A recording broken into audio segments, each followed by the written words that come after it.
আজকে এই হত্যাকাণ্ডের প্রায় আমরা লক্ষ্য করেছি প্রায় হলো 13 বছর অতিবাহিত হয়ে গেছে।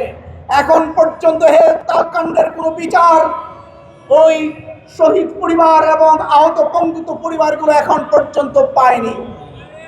আমরা লক্ষ্য করেছি যে এখন পর্যন্ত এই বিচারের সুস্পষ্ট কোনো রূপরেখা আমরা এখন পর্যন্ত দেখতে পাইনি। কার ইশারায়, কার ইঙ্গিতে এখন পর্যন্ত এই হত্যাকাণ্ডের রহস্য উন্মোচন হলো না? কার ইশারা ইঙ্গিতে এখন পর্যন্ত এই হত্যাকাণ্ডের কতজন শহীদ হয়েছে সেই শহীদের সংখ্যা এখন পর্যন্ত নিরূপণ করা হয়নি। আজকের এই সমাবেশ থেকে আমরা স্পষ্ট করে বলতে চাই, আর সময় কেমন আমরা মানব না। অতি দ্রুত সময়ের ভিতরে শহীদদের সঠিক সংখ্যা নিরূপণ করতে হবে। তাদের নামে গেজেট প্রকাশ করে তাদের ফ্যামিলিগুলোর পুনর্বাসনের সিদ্ধান্ত গ্রহণ করতে হবে।